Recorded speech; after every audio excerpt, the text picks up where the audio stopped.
오늘 우리가 볼 예수님의 행적 가운데 이제 중요하게 볼 내용 중에 하나가 예수님의 그 눈물 우신 장면입니다. 그래서 오늘 이제 이 내용을 좀 보도록 하겠습니다.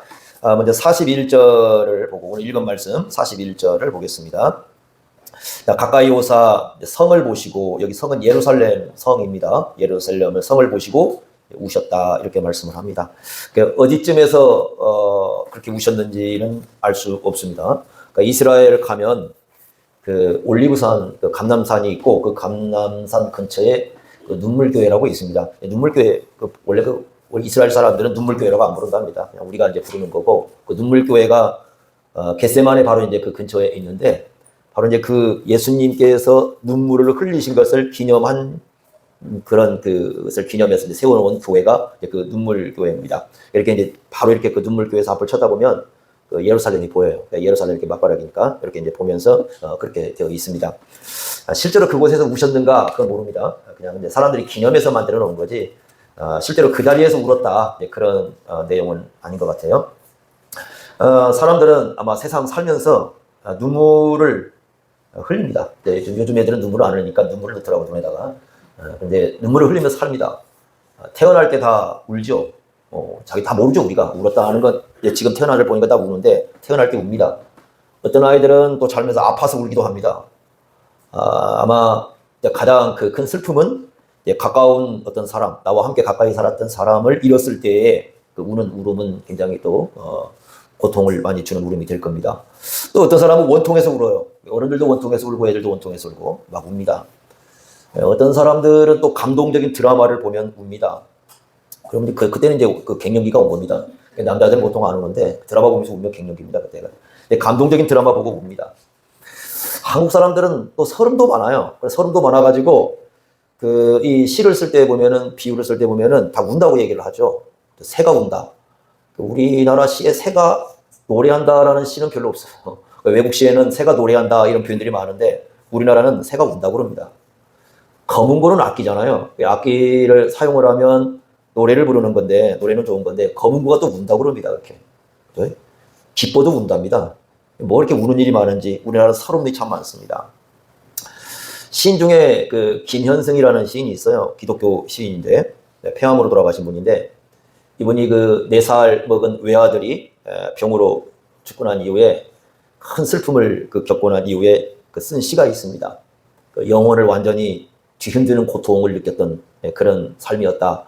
그래서 그 시간에 그 아들의 죽음을 통해서 하나님 앞에서 자기 자신을 살피는 어떤 그러한 그 내용이라고 이렇게 얘기를 합니다. 이게 이제 1957년쯤에 이제 발표가 되는데 그 이전 사건인데 그게 바로 눈물이라는 시입니다. 눈물. 아마 학교에서 배웠을 거예요. 눈물이라는 시인데 덜어는 그 옥토에 떨어지는 작은 생명이고저 했는데 그게 이제 옥토라는 게 비옥한 땅인데 그 땅에 떨어지는 씨앗이 떨어지듯이 그러니까 자기의 그 가장 소중한 아들이 하나님께 마치 제물로 드려진 것처럼 표현을 하고 있어요. 그 시에서. 그게 이제 4살 먹은 아이가 죽고 난 이후에 쓴 시입니다. 그래서 기독교 시인데 아마 여러분 한번 시 읽어보셨을 거예요. 눈물이라는 시 들어보기도 했을 것이고요. 되게 이제 학교에서 교과서에 실려 있으니까 아마 봤을 겁니다. 아들이 잃고 난 그 아픔을 이제 그 시로 이렇게 표현을 해놨습니다. 얼마 전에 이제 몇 년 안 됐죠. 우리나라의 베스트셀러가 되었던 그 책 중에 하나가 디케의 눈물이라는 책이 있습니다. 지금 그거 쓰신 분은 지금 감옥에 계시는데, 디케라는 그 고대 그리스 신화에 나오는 정의의 여신이죠. 그래서 아마 여러분들이 한 번씩 그림을 봤을 거예요. 오른쪽 손에는 칼을 들고 있고요. 왼쪽에는 이 저울을 들고 있고 눈을 가리고 있죠. 눈을 딱 가리고 이렇게 있습니다. 옛날에는 눈을 안 가렸답니다. 옛날에는 눈을 이렇게 부릅뜨고 이렇게 사람들을 다 들여다보는 그런 형상이었는데 지금 이렇게 눈을 가려놓고 그래서 사람의 외모나 사람의 권력, 사람의 지위, 감정 그것을 보지 않겠다. 딱 눈을 가려놓고 그 다음에 저울을 이렇게 들고 무엇이 진실이고 무엇이 거짓인지 평등하게 평가를 하고 그 다음에 이제 오른쪽 칼을 들고 정의를 올바로 실행해야 되겠다. 이렇게 하기 위해서 이제 그걸 세우는 거거든요. 원래 그 디케라는 말 자체가 정의라는 뜻이에요. 정의. 그래서 이제 정의의 신, 여신, 정당한 판결을 내리는 이런 신으로 이렇게 얘기를 합니다. 그래서 한 사회가 도덕적 질서를 회복해야 되는데 이렇게 책을 써놨죠. 법치가 아니라 우리 한국 사회가 법치가 아니고 법으로 다스리는 사회가 아니라 법을 이용한 지배자들이 다스리는 사회다 이렇게 얘기를 합니다. 그러니까 법을 이용해가지고 그 법을 통해서 나라를 망쳐먹는 사람들이 엄청나게 많은 거죠. 그래서 이 정의가 무너진 세상에는 정의를 지키려다가 고통받는 사람들의 그 눈물들이 많은 거죠. 권력 아래 신음하는 그 분노의 눈물들이 DK의 눈물이라는 거거든요. 그 책을 이제 써가지고 한참 이제 베스트셀러가 돼가지고 나왔습니다. 뭐 여러 가지 이제 그 눈물 얘기들이 상당히 많습니다. 그런데 성경에도 의외로 눈물 얘기가 많이 등장을 합니다. 구약 성경에서 우리가 눈물의 선지자라고 불리는 사람 하나가 있죠. 누굽니까? 예레미야입니다. 예레미야는 정말 이 가슴의 예루살렘 성이 멸망하는 것을 보면서 가슴 찢어지는 고통을 안고 통곡을 합니다. 마치 자기 자식을 잃어버린 듯한 그러한 고통을 안고 눈물을 흘리는 거죠. 사도 바울도 울었다고 합니다. 여러분들이 사도행전 20장 31절을 보면은 에베소에서 이제 가장 긴 시간 동안 말씀을 전했던 곳이 에베소입니다. 그 에베소에서 3년 동안 말씀을 전했는데 이렇게 써놨습니다. 밤낮 쉬지 않고 눈물로 훈계했다. 왜 그랬을까? 아마 그럴 것 같아요. 말 안 들은 거죠. 말씀을 열심히 전했는데 사람들이 너무 말씀을 안 받아들이는 것이 너무 많죠. 그러니까 에베소 사역이 쉬운 사역은 아니었던 것 같아요. 그러니까 그 말씀을 아무리 전해도 듣지 않고 흘러버리는 그런 사람들에게 말씀을 전하면서 눈물로 각 사람을 훈계했다. 이렇게 말씀을 합니다. 거기만 그렇게 써놓지 않았어요. 고린도후서 2장 4절에도, 고린도에서도 아마 그런 것 같아요. 고린도후서 2장 4절에도 이렇게 써놨습니다. 많은 눈물을 흘렸다. 근데 그건 어떤 눈물이냐면 교회에 대한 염려 때문에 흘린 눈물이라고 얘기를 해요. 그러니까 이 교회에 대해서 그 마음에 품은 사랑이 너무 깊으니까 그 교회가 하나님의 말씀대로 가야 되는데 그렇게 가지 않았을 때에 그 교회에 대한 염려 때문에, 그 교회에 대한 마음의 근심 때문에 심지어 눈물까지 흘리는 그런 장면이 나옵니다. 사도 바울은 눈물의 사람이었어요. 디모데에게도 그 얘기합니다. 디모데야, 나는 네가 많은 눈물을 흘리고 있는 걸 알고 있다. 이렇게 얘기합니다. 그러니까 디모데도 어려운 거죠. 디모데도 그 에베소에서 사역을 하고 있는데 그 에베소에서 사역하는 게 너무 어려운 부분이 많아요. 그러니까 계속 디모데도 눈물을 흘리면서 이렇게 하게 됩니다. 아마 그 누군가가 얘기하는 것이 목회를 오랫동안 하지 않습니까? 그러면 그 동네에 가면은 다 썩은 고목 하나 정도 있을 것 같은데 아마 그 정도 될 거다. 그러니까 더 짜야 나올 수 없는 그럴 정도로 진액이 빠지는 게 목회 현장이라고 얘기를 합니다. 안 듣거든요. 뭔 얘기를 할 때 뭐 이게 이루어지지 않거든요. 다 이제 사람들이 지금도 마찬가지지만 옛날에도 다 자기 이렇게 생각대로 하니까 그때 이제 많은 우리 바울도 마찬가지고 디모데도 마찬가지고 눈물을 흘렸습니다. 예수님도 울었어요. 제가 신앙생활 할 때 처음에 들었던 소리 중에 하나가 뭐냐면 예수 믿는 사람 울면 안 된다. 울면 안 된다. 그래야 산타 할아버지가 선물 주죠. 그런데 그게 아니라 성경은 구약이든 신약이든 울어요. 예수님도 울었어요. 예수님의 울었던 장면을 세 군데가 나와요. 첫째는 히브리서 복음서에는 안 나와요. 히브리서 5장 7절에 보면 예수님을 뭐라고 표현했냐면 심한 통곡과 눈물로 기도하셨다. 아마 겟세마네 상황 같아요. 그러니까 복음서에서 겟세마네에서 울었다는 얘기는 없어요. 그런데 히브리서는 울었다고 합니다. 그때 통곡이라는 말이 고함을 치듯 우는 겁니다. 고함을 치듯 막 우는 거예요. 막 우는데 큰 울부짖음인데 그런 울부짖음, 그 울부짖음으로 울었다고 예수님을 말씀하고 있습니다. 또 하나 기억하는 건 뭐겠습니까? 나사로의 죽음 앞에서 예수님 울었던 장면 여러분 기억하시죠? 그리고 이제 오늘 이 장면입니다. 가까이 오사 성을 보시고 우셨다. 우셨다고 나오는데요. 레온 모리스는 이걸 통곡으로 번역을 해야 된다고 그래요. 그러니까 통곡이라는 말은 막 소리내어 크게 우는 거죠. 이 장면 여러분은 어떤 장면입니까? 지난번에 우리가 봤듯이 지금 종료주일이잖아요. 종료주일일 때 예수님 막 가니까 어떻게 했죠? 사람들이 앞서거니 뒤서니 하면서 기뻐하고 호산나를 부르고 찬송하고 너무너무 기뻐하는데 그 가운데 예수님은 울고 계시는 거예요. 사람들은 기뻐서 환호하고 막 왕이 들어오신다고 그러고 있는데 예수님은 그 예루살렘을 들어가면서 울고 계십니다. 도대체 예수님의 울음의 의미가 뭘까라는 겁니다. 눈물의 의미가 뭘까? 과연 이걸 우리가 이해하는 것이 예수님의 마음을 이해하는 굉장히 중요한 부분이다. 근데 참 저도 마찬가지지만 여러분도 마찬가지일 것이겠지만 거의 다 모든 사람이 마찬가지일 것이겠지만 예수님이 우시는 장면에서 같이 우는 사람은 거의 없어요. 이게 무슨 얘기냐면요. 복음서를 읽으면서 아무도 예수님 마음 안 가져요. 그러니까 거기까지 못 들어가요. 이 복음서를 읽으면서 그 우셨다는 장면 앞에서 같이 울었다라는 얘기를 제가 들어본 적이 없어요. 저도 마찬가지고. 물론 눈물을 흘려야 할 때가 많이 있어요. 목회하다 보면 그런 일도 많이 발생을 합니다. 여러 가지 일들이 발생하니까 그럴 수 있어요. 그런데 이 장면 앞에서 그러질 못해요. 그게 늘 이런 복음서를 읽을 때 느끼는 부담 중에 하나가 바로 이런 부분이에요. 그러니까 예수님의 그 마음을 못 가져요. 실제로 가지지 못하는 경우가 너무 많아요. 왜 예수님께서 우셨을까라는 건데, 뭐 보겠습니다. 오늘 말씀은 크게 이제 두 가지가 여기는 언급이 되고 있습니다. 한번 보겠습니다. 첫째는 42절입니다. 자, 42절 같이 한번 읽어보겠습니다. 42절 시작. 이르시되 너도 오늘 평화에 관한 일을 알았더라면 좋을 뻔하였거니와 지금 내 눈에 숨겨졌도다. 자, 지금 뭘 모른다는 거죠? 평화를 몰라요. 그러니까 평화를 이해를 못하고 있는 백성들을 향해서 주님께서 울고 있는 겁니다.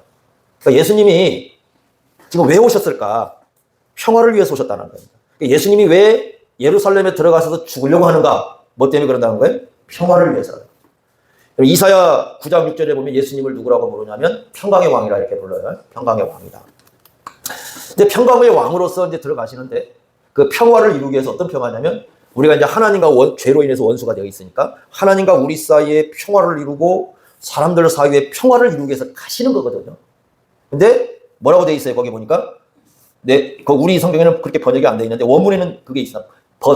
그러나가 있어요. 그러니까 알았더라면 좋을 뻔하였거니와 그러나 지금은 내 눈에 어떻게 됐다? 숨겨졌기 때문에 알아요, 몰라요? 모르죠. 모릅니다. 그러니까 이런 평화를 얘기하는 겁니다. 근데 사실 예루살렘이라는 자체가 평화의 성이라는 뜻인데 평화를 모르는 거죠. 우리 시대에도 평화를 모릅니다. 사실 그래요. 자, 우리 시대에 이제 제가 이렇게 여러분들 아마 들여다보면 아시겠지만 우리 시대에 얘기하는 평화라는 얘기를 들어보면 이렇게 얘기를 합니다. 보통 예수님 빼놓고 얘기하자고요. 그러니까 이런 사람들이 굉장히 많아요. 저 종교적인 얘기를 할지라도 이렇게 얘기합니다. 예수님은 얘기하지 마라. 왜? 예수님을 얘기하면 우리끼리 평화가 이루어지지 않는다라고 얘기를 합니다. 즉 예수님을 평화의 걸림돌로 생각을 해요.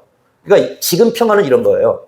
자, 이렇게 서로가 달라요. 의견이 다르면 이런 겁니다. 그냥 불간섭 원칙. 그러니까 너는 너, 나는 나. 서로 간섭하지 말고 너는 너대로 살고 나는 나대로 살고 우리 서로 그냥 사이좋게 지내기 위해서는 이거 얘기하면 안 된다. 그런데 그 사이좋게 지내는데 가장 걸림돌이 되는 분은 누구다는 거예요? 예수님이니까 얘기하지 말자.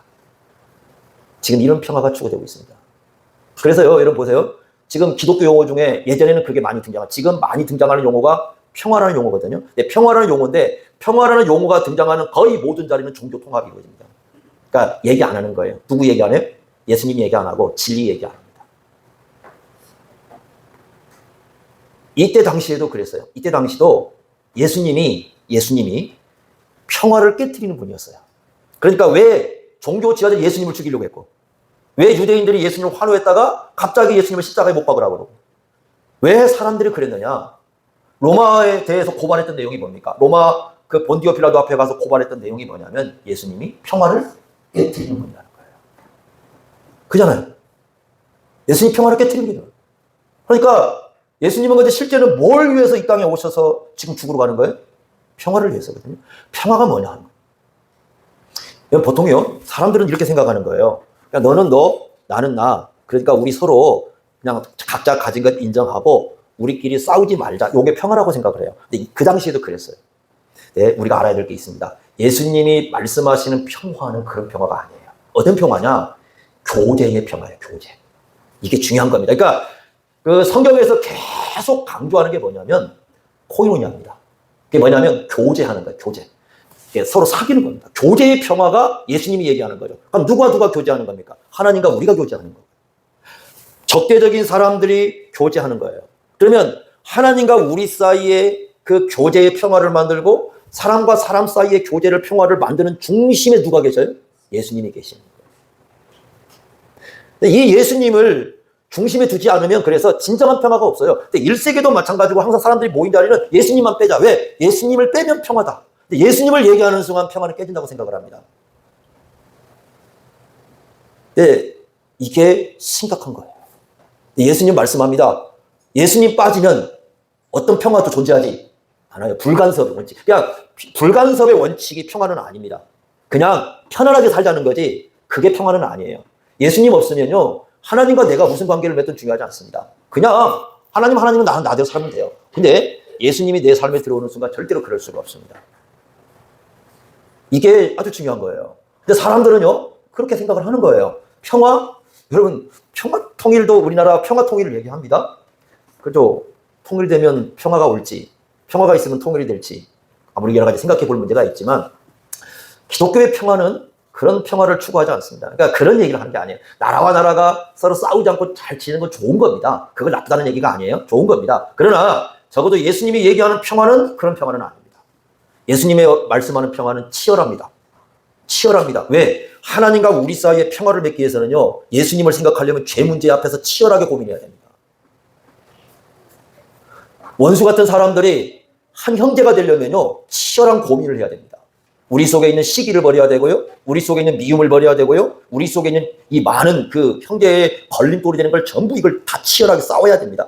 그래서 이 평화를 이루려면, 예수님으로 말씀하는 이 계시는 평화를 이루려면은 이 굉장한 아픔을 많이 겪어야 되는 거예요. 이런 평화거든요. 예수님이 그래서 치열하게 가시잖아요. 십자가에 죽겠다고 이렇게 가시는 건데, 사람들은 알아요, 몰라요? 모릅니다. 안 받아들입니다. 그리고 자기들 마음대로 이 평화를 생각을 합니다. 그런 세상을 보고 예수님이 우셔요. 우리는 아무도 울지 않아요. 그런 거 보고. 그러니까 사람들이 평화를 얘기할 때 예수님이 말씀하는 그 진정한 평화를 말하지 않을 때 우지 않아요. 우리는. 아픔은 울고, 내가 비통함은 울고, 고통스러움은 울어도 예수님으로 말미암은 평화가 이루어지지 않을 때 우지 않아요, 사람들. 어떻게 예수님 마음을 그러니까 이해할 수 있겠습니까? 우리가 가끔은 이런 부분에서 너무 우리 예수님의 마음을 모르는 사람들이다. 예수님의 마음 그러면 많은 생각을 하지만 정말 모르는 사람들이다. 그 생각 참 많이 합니다. 이게 첫 번째 예수님이 우신 이유입니다. 그러니까 우리가 이런 예수님의 마음을 함께 품으려면 진정한 평화가 무엇인지를, 예수님이 왜 그렇게 십자가에 죽으시려고 했는지를 우리가 이해를 해야 돼요. 그래야 조금이나마 그 예수님 마음속에 들어갈 수 있는 것입니다. 두 번째는요, 여러분 43절 한번 보세요. 이렇게 말씀합니다. 날이 이를지라 내 원수들이 토둔을 쌓고 너를 둘러 사면을 가두고 또 너와 및 그 가운데 있는 내 자식들을 땅에 메어치며 돌 하나도 돌 위에 남기지 아니하리니. 자, 얘는 뭐가 연상이 되죠? 전쟁이죠. 전쟁입니다. 자, 장차 일어날 먼 미래의 일처럼 보이는 이 말씀을 주님께서 하십니다. 이 성의 멸망을 보고 우시는 겁니다. 예루살렘의 그 이 말 재앙을 보시는 겁니다. 여러분 43절에 날이 이를지라 이렇게 돼 있잖아요. 그게 그 영어 성경도 마찬가지지만 거기에 뭔 말이 들어가냐면 그 하나가 더 들어가야 돼요. 날이 내 위에 요 말이 들어가 있어요. 원래 원문에는 내 위에 임할지라. 날이 내 위에 임할지라. 그 다음에 이른다라는 말 나오는데 이게 영어로는 아마 여러분 온다라고 돼 있어요. come, 온다. 그러니까 날이 내 위에 온다. 누가 계획한, 하나님께서 계획하신 그 날이 지금 너에게 오고 있다라고 얘기를 하고 있어요. 그러니까 이게 뭐냐, 이걸 우리가 어려운 얘기로 하나님의 방문이라고 얘기합니다. 하나님께서 오신다는 거예요. 하나님께서 방문하실 날이, 어떤 방문, 특별하게 지금 방문할 날이 오고 있다, 이렇게 말씀을 합니다. 누가복음에는 하나님의 방문에 대해서 두 가지를 얘기합니다. 첫째는 1장에 가보시면요, 그 마리아의 노래가 나오고 사가랴의 노래가 나오거든요. 거기 보면 하나님의 방문을 얘기하는데 그때의 방문은 돌보심의 방문이에요. 그러니까 구원을 베풀어 주시고 긍휼히 여겨 주시고 사랑을 베풀어 주시고 구원을 베풀어 주시는 그런 방문이 있다. 예수님이 오신 것을 그렇게 말씀하시는 거거든요. 그래서 예수님이 오시는 것은 긍휼의 방문이고 사랑의 방문이고 구원을 베푸시는 방문이에요. 그런데 요 후반기로 왔을 때, 누가복음에서 앞부분에서는 그 돌보심의 방문이 나오는데 요 하반기로 왔을 때는 어떤 방문이냐? 방문 자체가 심판을 위한 방문을 얘기해요. 심판을 위해서 방문하신다. 심판을 위한 방문의 예가 어디입니까? 그럼 창세기 19장, 18장, 19장 보시면 창세기 19장에 소돔과 고모라 멸망 나오죠. 그때 소돔과 고모라 멸망하기 전에 하나님이 누굴 찾아오셔요? 아브라함을 찾아오셔요. 그리고 말씀해 주십니다. 그게 심판을 위한 방문이에요. 그래서 43절에 보시면 토둔을 쌓고 흙으로 이렇게 상대방 성을 공격하여서 흙을 이렇게 높이는 거 있지 않습니까? 그렇게 해서 토둔을 쌓고 성을 사면에서 이렇게 가두고, 이런 성을 이렇게 사면에서 가두면 어떻게 됩니까? 물이 못 들어가고 먹을 게 못 들어가죠. 그럼 안에서는 뭐가 일어나요? 굶어요.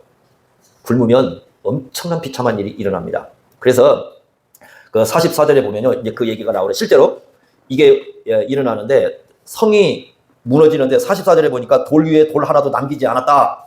얼마나 철저하게 무너졌는지 아시겠죠? 그 다음에 44절에 보니까 또 이런 얘기도 합니다. 자식들을 땅에 어떻게 할 거다? 메어칠 거다. 메어친다는 게 뭐냐면 이 자식들을요, 전쟁 중에 이제 상대방 군인이 와가지고 애들 갖다 그냥 땅에 던져버리는 겁니다. 죽여버리는 겁니다. 애들이 그냥 완전히 말살되는 거예요. 이게 언제 일어나죠? 주후 70년. 티투스라는 장군, 로마 장군이 와가지고 그때 이제 유대인 열심당이 그 로마에 대항을 하거든요. 그때 이 티투스라는 장군이 나중에 이제 그 로마의 황제가 되는데 그 정예군 6만 명을 데리고 들어옵니다. 그 10군단이거든요. 로마 제 10군단이라고 부르는 정예군 6만 명이 들어와가지고 성을 둘러싸버립니다. 그러니까 성에 먹을 게 없잖아요. 그래서 어느 날은 수천 명이 굶어 죽어요, 하루에. 그리고 여자들은 먹을 게 없으니까 자식을 잡아먹어요. 전쟁에서 가장 비참한 게 자식 잡아먹는 거거든요. 우리나라도 그런 역사 있죠. 실제 기록이 있습니다. 여러분 한번 읽어보시면 그 진미록이라는 책을 읽어보세요. 유성룡이 쓰신. 그 책에 보시면요. 길거리에 먹을 게 없으니까 어른들이 애들을 잡아먹어요. 서로 잡아먹어요. 비참한 현상입니다. 여자들은 애들을 잡아먹죠. 굶주린 사람은 성 안에 쓰러져 죽죠. 포로로 잡혀간 사람들은요. 성 밖에서 계속 십자가에 매달려 죽습니다. 하루에 어떤 경우는 500명씩 매달려 죽었대요. 그래서 이제 기록에 따라 다릅니다만 그때 당시에 그 죽은 사람, 포로로 끌려간 사람이 10만 명쯤 된다는데 요세푸스라는 분이 이 기록을 그때 당시에 그 70년을 직접 적어먹어 쓴 책에 보시면 100만 명이 넘는 사람들이 죽었다고 그래요. 그런데 아마 그 정도까지는 아닐 것 같아요. 좀 이제 수단을 부풀린 것 같습니다. 분명히 수단을 부풀린 것 같지만 많은 사람이 죽습니다. 그래서 주 70년 8월 10일쯤에 예루살렘이 완전히 이제 불에 타버립니다. 그런데 그 순간까지도 유대인들은 정신을 못 차리고 자기들이 그렇게 불에 타고 있을 때 하나님이 와서 구원한다고 생각을 하고 있었던 거예요. 사방에서 요세푸스는 이렇게 써 사방에서 비명소리, 소름 끼치는 일들이 벌어지고 있다. 성은 시체가 뒤덮이고 예루살렘은 완전히 초토화되는 이런 상황. 이게 예수님이 십자가에 죽고 나서 딱 40년 후에 벌어집니다. 그러니까 예수님이 십자가 지고 이렇게 가실 때 막 여자들이 울잖아요. 예수님이 뭐라고 하세요? 나를 위해서 울지 마라. 누굴 위해서 울어라? 너희들 자식들을 위해서 울어라. 보신 거예요. 예수님의 말씀을 어긴 불순종하는 멸망하는 그 사람들을 보시고 예수님은 미리 통곡을 하신 겁니다. 교회를 보실 때에 주님의 마음이 어떨까? 한번 우리가 생각해 볼 필요가 분명히 있습니다. 그 악인들을 볼 때 어쩌면 우리는 그런 마음도 가끔 들어요. 어떤 그 악인들이 잘못되면 잘됐다 이런 마음도 들거든요. 예수님은 좀 우리하고 마음이 다르신 것 같아요. 분명히 하나님의 말씀에 불순종하는 사람들이고 하나님의 뜻을 듣지도 않는 분이고 하나님이 구원자를 보내서 듣지를 않는 사람들인데 그들을 보시고 가슴 아파서 우셔요. 악한 사람들을 보고 우시는 겁니다. 교회를 볼 때 어떤 생각이 드십니까, 여러분? 사람들은 교회를 비난하고 세상도 교회를 비난하고 예수 믿는 사람도 교회 욕하고 우리도 교회 욕하고 믿지 않는 사람도 욕하고 교회를 욕합니다. 그런데 그런 사람들은 많은데 진짜 교회를 붙잡고 우는 사람은 보기가 어려워요. 예수님은 어떤 마음일까, 교회를 위해서? 수많은 사람들이 교회를 향해서 화살을 던지고 어떤 사람들은 교회에 나무를 날아 던지고 어떤 사람들은 교회가 제2차, 3차 저쪽 뿐이고 이렇게 했을 때 주님의 마음은 어떨까? 그리고 또 수많은 사람들이 신앙이라는 이름을 갖고 있지만 지옥을 향해 가고 있다. 영원한 지옥 형벌을 향해서 나가고 있어요. 그럼 우리가 유대인들도 보지 않고 아닙니까? 그랬을 때 그걸 보는 예수님의 마음은 어떨까 하는 생각을 한 번씩 해봅니다. 근데 사실 예수님의 마음을 다 들어가질 수는 없어요. 왜냐하면 그런다고 우리가 눈물이 나오지는 않거든요. 막 그런, 참 어떤 때는 가끔 불쌍하다. 왜 저럴까? 왜 사람들이 저렇게 지옥 형벌이 분명히 존재함에도 불구하고 없는 것처럼 살아가고 이렇게 그냥 세상만이 전부인 것처럼 현재만 전부인 것처럼 그렇게 살아가는 마치 예수님의 심판대는 없는 것처럼 살아가는 저 사람들 분명히 저 잘못된 건 많은데 눈물이 안 나와요. 어떤 때는 그렇습니다. 예수님은 그렇지 않습니다. 웁니다. 우십니다. 그들을 향해서 울고 있고 교회를 바라보고 우시고 계시고 지옥 형벌에 가는 사람을 향해서 울고 계세요. 그 마음을 그 예루살렘에서 바라봤던 그 예수님의 마음을 우리가 좀 조금이라도 이해할 수 있다면 얼마나 좋을까 그 생각을 좀 한 번씩 가끔 해봅니다. 이 보험 하시는 분 계시는데 여러 가지 보험이 있죠. 그러죠. 생명보험 가장 모순되는 게 생명보험처럼 보아요. 내가 죽어야 되거든요. 생명보험을 타려면. 그죠? 말은 생명보험인데 내가 죽어야 되거든요. 근데 죽는데 누가 타요? 내가 타는 게 아니고 다른 사람이 타는 거거든요. 그래서 이 생명보험은 참 이상한 거예요. 생명보험은 맞는데 내가 죽어야 돼. 나는 못 타. 다른 사람이 가져가는 게 생명보험이에요. 열심히 들어놓으십시오. 공사하면서. 근데 사망보험 없잖아요. 있나요? 사망보험이라는 건 없어요. 내 죽음을 향해서 보험 들지 않죠. 영원한 생명에 대한 보험도 없어요. 죽음과 그 외에 영원한 생명에 대한 보험은 없습니다. 그죠? 자, 여러분 보험 들 때 제일 중요한 것 중에 하나가 뭐죠? 안전성이죠. 내가 열심히 돈을 들였는데 과연 보험 탈 수 있을까? 아니 뭐 그냥 회사가 어느 날 망해버렸어. 그런 건 보험 못 하거든요. 제일 중요한 건 안전성 아니겠습니까? 하나님 나라의 보험 증서 비유하자는 겁니다. 하나님 나라의 보험 증서가 있죠. 어린 양의 생명책입니다. 그 어린 양의 생명책에 기억되면 하나님의 주신 선물인데 그 어린 양의 생명책에 기록된 사람들은 영원한 보험 증서를 갖고 있는 거죠. 죽음이 와도 영원한 생명이 우리에게 주어져 지옥 형벌은 받지 않죠. 얼마나 좋습니까? 여러분 보험하시는 분들은 어렵잖아요. 이게 좋다고 얘기해도 안 받아들이죠. 야, 이게 생명보험 좋아. 그래도 안 받아들여요. 아무리 좋은 보험을 설명해도 안 받아들이죠. 우리가 영원한 생명보험이라는 게 있는 거예요. 예수 그리스도시거든요. 이걸 아무리 얘기하고 아무리 말을 해도 안 받아들이는 거죠. 그런 마음을 봤을 때, 야, 정말 그 우리 마음 속에 어떤 생각을 가져야 될까? 이런 생각을 좀 해보는 겁니다. 그래서 어느 순간에 점점 가면서 교회조차도 눈물이 메말라진다. 눈물이 메말라진다는 거기에는 한 가지 이런 게 있습니다. 영혼에 대한 사랑을 잃어버리고 있다는 거예요. 이 영혼에 대한 사랑을 잃어버리고 있다는 거예요. 그러니까 이 사람이 지옥 가든 말든 나는 상관없는 거예요. 어디를 가 죽든 말든 상관이 없는 거지. 그 마음 속에 점점 그 영혼에 대한 간절함, 이 사람이 적어도 지옥을 가면 안 된다라고 하는 그 마음에 대한 그 간절성이 없어져 버리고 있어요. 예수님이 그 예루살렘 멸망을 보고 흘렸던 그 멸망에 대한 딱 그 정말 예수님 아시잖아요. 다른 사람은 몰라요, 알아요? 전혀 몰라요. 예루살렘 그 사람들은 예수님이 웃긴 거예요. 왜 웃기냐? 아니 멀쩡한 예루살렘이 왜 멸망해? 자기들 나름대로 늘 예배하고 평화가 있고 아니 멀쩡한 예루살렘이 왜 멸망해? 여러분 예레미야 선지자 때도 그랬잖아요. 예레미야 선지자 때 예레미야 선지자가 예루살렘 성이 멸망한다고.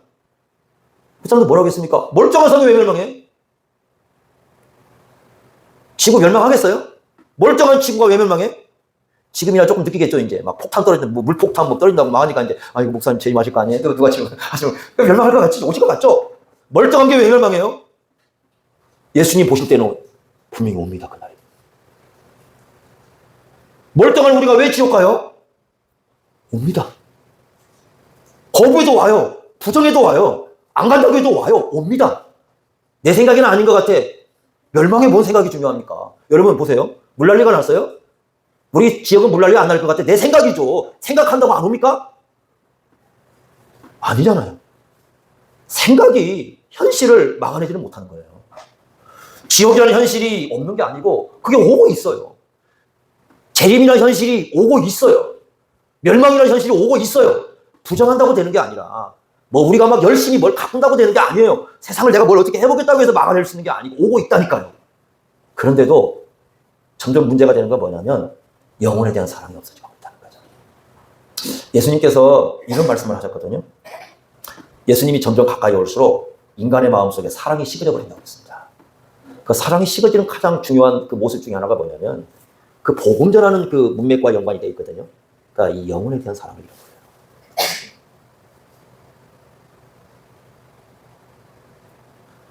예수님의 그 눈물을 그러니까 우리가 다시 한번 깊이 생각해 봐야 됩니다. 그러니까 수많은 눈물을 갖고 있지만 그 예수님의 그 고통스러운 마음은 어떨까? 또 한 가지 중요한 게 있습니다. 왜냐면 우리가 한 가지 이제 세 번째로 생각해야 할 게 뭐냐면 이제 어떤 사람들은 그래요. 하나님이 슬퍼하는 감정을 가지고 계시는가? 성경은 가지고 있다고 얘기해요, 분명히. 예수님이 쓰라린 마음을 갖고 있고 성령, 여러분 아는 사람들이 성령을 간구하고 성령의 오심을 간구합니다. 그런데 이거를 못 느껴요. 성령의 그 고통스러워하심, 아파하심, 성령의 슬퍼하심을 못 느껴요. 요건 제가 우리 한국교회가 너무 이걸 모른다고 생각을 해요. 병폐라고 봅니다. 에베소서를 읽을 때에 5장에 보시면 성령 충만을 받으라고 그랬잖아요. 그것만 읽어요.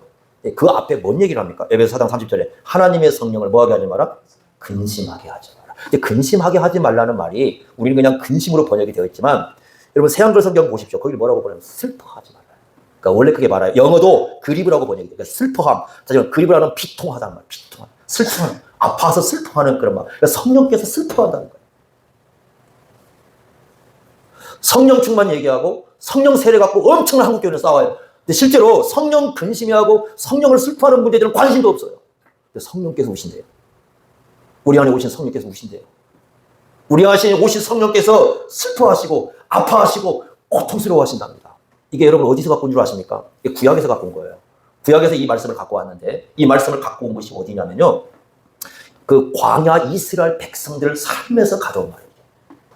요게. 자, 우리가 두 군데를 한번 보겠는데 시편 78편 한번 보세요.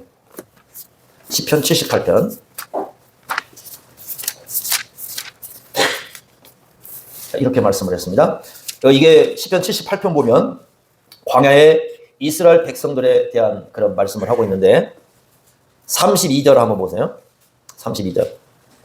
자, 하나님께서 여러 가지 역사를 하셨어요. 기이한 일들을 하시고 많은 일들을 하셨습니다. 그런데 78편 32절. 이러함에도 그들은 여전히 범죄하여 그의 기이한 일들을 뭐하지 않았다? 믿자 불신앙이에요. 끝까지 불신앙이에요. 그래서 뭐라고 하냐면 33절 보세요. 하나님이 그들의 날대를 어떻게 하겠다? 헛되이. 즉, 이 사람의 인생도 다 헛되게 살아간 거예요. 광야 그 40년 인생은 헛된 인생들인 거죠. 헛되다는 건 무슨 얘기냐면 하나님 나라를 위해서 아무 일도 하지 않는 사람들. 가나안 땅에 들어가야 하거든요. 못 들어갔어요. 광야에서 다 죽었어요. 그래서 이 헛됨이라는 말이 그 전도서 1장 2절에 나오는 그 헛되다 똑같은 말이에요. 헤벨이라는 말이거든요. 헛되고 헛되니 헛되고 헛되다 이렇게 얘기합니다. 자, 이렇게 얘기했습니다. 왜 이렇게 했느냐? 40절 한번 보세요. 40절 한번 같이 읽어보겠습니다. 40절 시작. 그들이 광야에서 그에게 반항하며 사막에서 그를 어떻게 했다? 슬프시게 했어요. 고통 있는 아픔이거든요. 하나님께 고통 있는 슬픔을 드린 거죠. 하나님을 슬프시게 만드는 사람들이었어요. 그랬더니 하나님께서 어떻게 하셨어요? 이 사람 인생들을 다 헛되게 하셨어요. 여러분, 우리가 인생을 헛되게 살잖아요. 하나님이 슬퍼하셔요. 구원받은 백성들이 하나님께 반항하고 말씀드릴 줄 아는데 그렇습니다. 자, 또 한번 봅시다. 이 말씀을 또 어떻게 말씀했는가 보게요. 어디로 가보시냐면 이사야 한번 가보겠습니다. 이제 이사야 63장을 가보시면 이 말씀을 그대로 가져오신 말씀이 나옵니다. 이사야 63장을 가보세요. 자, 9절 한번 가보겠습니다. 9절. 한번 보세요. 예, 똑같이 그 말씀을 가져왔는데 다르게 번역이 됐어요. 번역이 같은 내용인데 다른 번역이 이루어졌습니다. 이사야 63장 9절 한번 보세요. 그들의 모든 환난에 동참하사 자기 앞에 사자로 하여금 그들을 구원하시며 그의 사랑과 그의 자비로 그들을 구원하시고 옛적 모든 날에 그들을 드시며 안으셨으나 엄청난 사랑을 부어주셨다는 거죠. 63장 10절 같이 한번 읽겠습니다. 시작. 그들이 반역하여 주의 성령을 근심하게 하였으므로 그가 돌이켜 그들의 대적이 되사 친히 그들을 치셨더니 여기 보시면 주의 성령이 나오시죠? 성령이 뭐 하셨다고요? 근심하게 하셨다. 그러니까 앞에서 시편에서는 하나님이 슬퍼하셨는데 여기서는 성령이 뭐 하셨다고요? 같은 말이에요. 그래서 영어도 여기도 그립으로 번역했어요. 슬픔으로 번역했어요. 근데 이 말이요. 그 원형이 뭐냐면 아차브거든요. 아차브라는 말인데 그게 무슨 얘기? 이런 말이에요. 그 옛날에 그 조각칼로 나무를 이렇게 새기잖아요. 나무에다 뭘 새기지 않습니까? 어떻게 하면 이게 막 파야 되잖아요, 이렇게. 근데 조각칼은 파는데 나무 입장은 어때요? 막 나를 갖다 막 이게 막 내 몸에다 막 문신 안 새겨봤죠. 막 이렇게 파잖아요. 그러니까 나무 입장에서는 굉장히 그게 어때? 고통이죠. 그듯이 그거 거기서 온 말이에요. 그러니까 아차브라는 말이 그 말이 뭐냐면 이 가슴을 만약 사람으로 비유하자면 나무를 조각칼로 이렇게 파듯이 인간의 우리 마음을 막 헤벼 파는 겁니다. 조각칼로. 막 파 제끼는 거지. 얼마나 큰 고통을 주는 겁니까? 그러니까 우리 인간들이 누굴 그렇게 한다는 거예요? 하나님의 마음을 마치 조각칼로 찔러가지고 상처를 주듯이 깊이 헤벼 파고 있는 겁니다. 누가 그렇게 한다는 거예요? 불신자들이? 안 믿는 사람들이? 아니고요. 어떤 사람들이? 이스라엘 백성들. 하나님의 은혜를 엄청 받은 사람들이. 10가지 재앙을 경험했습니다. 홍해를 건넜습니다. 불기둥과 구름기둥을 경험했습니다. 만나를 먹었습니다. 고기를 먹었습니다. 바위에서 물이 나온 걸 경험했습니다. 신의 산에서 율법을 받았습니다. 피해를 통해서 하나님의 은혜를 누렸습니다. 선막을 받았습니다. 고 이스라엘 백성들이 그 은혜를 받은 백성들이 하나님의 가슴을 헤매파고 있습니다. 그게 이 말이에요. 하나님이 함께 안 한 게 아니라 함께 하는 그 하나님을 헤매파고 있는 거예요. 우리가요, 하나님 나와 함께 해주세요. 그런 얘기 많이 합니다. 그런데 이 생각 한번 해야 할 것 같아요. 나는 과연 하나님께 나와 함께 하시는 하나님의 가슴을 헤매파고 있는지. 아니면 그분을 기쁘시게 하고 있는가? 그거 한 번쯤은 생각해 봐야 되지 않을까요? 예수님은 우실까요? 웃으실까요? 하나님은 울까요? 웃으실까요? 성령은 우리 안에 계시면서 우실까요? 웃으실까요?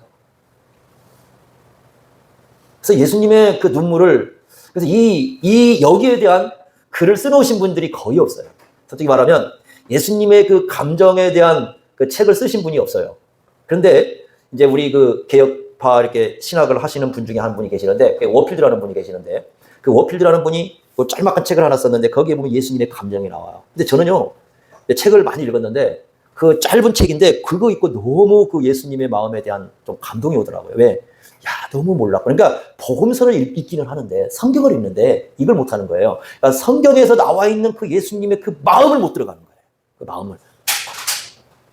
마음을 달라고 하는데 우리는 이렇게 생각해요. 주님 마음을 달라고 하는데 주님 마음을 달라는 게 문제가 아니라 그 예수님의 마음 안으로 우리가 들어가야 되는데 그걸 안 들어가요.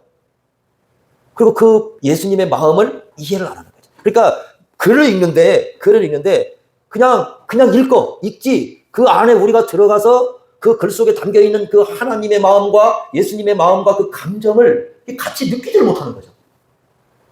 그러다 보니까 진짜 이런 게 많은 거예요. 여러분 그 철로역정에 보면 참 재밌는 장면이 나옵니다. 그 철로역정이 이렇게 그 길을 가는데 수다라는 사람을 만나요. 수다쟁이. 그거 보니까 엄청나게 말을 잘해요. 거기 뭐라고 하냐면 하나님이 우리에게 은혜를 베푸셨다. 우리가 스스로 구원받는 게 아니라 예수님의 은혜로 구원받아 막 떠듭니다.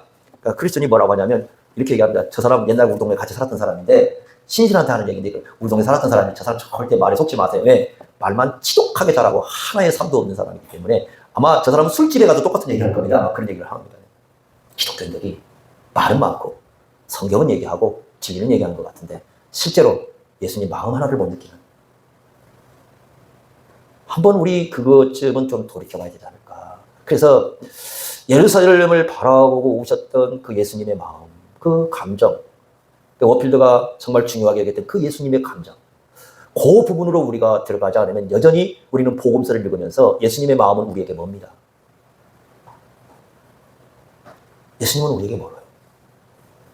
그러니까 예수님 생애는 아는 것 같은데 그 예수님을 따라서 걷겠다고는 하는데 그 예수님의 그 마음과 감정을 다 우리 마음에 담고 전혀 걷지를 못합니다. 그러면 똑같아요. 예수님 제자처럼. 예수님의 제자들은 울지 않습니다. 여러분 보세요. 예수님께서 겟세마네에서 아까 심한 통곡을 했다고 하니까 제자들이 들었겠죠. 들었으니까 누군가 썼지 않습니까? 예수님이 심한 통곡을 하는 걸 들었지만 어떤 제자도 울지 않습니다. 예수님 마음을 이해하지 못하는 거죠. 우리가 신앙생활 할 때 혹시 그러한 좀 상태에 빠질 수 있지 않겠는가? 그러니까 이제 점점 성경을 읽을 때 옛날에는 그냥 막 읽는데 막 정신을 썼습니다. 그래서 예전에 그래서 1년에 한 번씩 읽지 않으면 목회를 하지 마라. 그래서 1년에 한 번씩 어떻게 성경, 그래서 1년에 한 번씩 계속 성경을 읽습니다. 이렇게. 근데 억지로 읽을 때도 많아요. 왜? 그날 분량이 있잖아요. 정해놓고 읽으면 구약 뭐 읽으면 막 읽습니다. 옛날에 부흥회 갔더니 그 목사님 와서 그래요. 자기는 막 1년에 막 성경을 몇 번씩 읽어야 하는데 그렇게 안 하면 목회하면 안 된다고. 열심히 읽었어요. 읽고 나면 또 기억도 안 나. 읽은 거, 야, 한 번 읽었다. 두 번 읽었다. 어느 순간에 제가 점점 나이를 먹으면서 깨달아지는 게 있어요. 많이 읽는 거 중요한데 진짜 그 하나님의 어떤 생각과 마음과 그 의지 있지 않습니까? 그걸 이해하지 않고 읽어가니까 이게 하나님 세계 속에 못 들어가는 걸 느끼게 되는 겁니다. 그 세계 속에. 근데 정말 이 하나님의 그 세계 속에 들어가려면 그렇게 읽어야 되는 게 아니라 이 말씀을 그냥 정말 내가 이렇게 품고 그 감정, 또 의지, 내가 어떻게 이 주님의 말씀대로 살아가 보려고 하면서 그렇게 읽어가야 이 말씀이 우리에게 진정한 얘기를 해주는 거지. 그렇지 않으면 제가 그 생각 많이 해요. 우리가 또 수다쟁이가 되겠구나. 그 정도밖에 안 되겠구나. 말은 많은데, 말은 좋은데 살아가는 모습이 하나도 드러나지 않는 그런 모습으로 우리가 드러나지 않을까. 그 생각을 참 많이 합니다. 복음서 읽으면서. 다 저뿐만 아니라 여러분도 아마 다 그런 생각 할 거예요. 저와 여러분 다 아마 그 예수님 말씀을 읽으면 그런 생각 할 겁니다. 그래서 우리 예수님의 그 마음, 그 우셨던 예수님의 마음을 다시 한번 마음속에 기억을 하면서 그 세계 속에 한번 이렇게 들어가면서 우리 주님의 그 감정, 그것을 우리 마음속에 좀 품으면서 한번 가보는 것. 그게 예수님을 따라가는데 너무 중요하지 않을까 이렇게 생각을 해봅니다. 기도하겠습니다. 하나님 아버지, 우리 주님이 우셨습니다. 평화를 모르는 예루살렘 성을 보고 오시고 멸망이 왔는데 그 멸망을 모르는 예루살렘 성을 보고 오시고 하나님의 말씀을 거역하는 예루살렘 성을 보고 오셨습니다. 그 예수님의 마음을, 그 예수님의 감정을 우리가 다 담지 못하고 살아가는 그런 허물을 저희들이 보옵나이다. 저희들을 용서하여 주시고 우리가 말씀을 읽으면서 조금이라도 주님 마음을 또 하나님의 마음에 성령님의 마음속에 가까이 다가갈 줄 아는 지혜를 저희 가운데 주시기를 원합니다. 하나님의 말씀이 우리에게 진정한 생명의 말씀으로 들려올 수 있도록 함께하여 주옵소서. 예수님의 이름으로 기도하옵나이다. 아멘.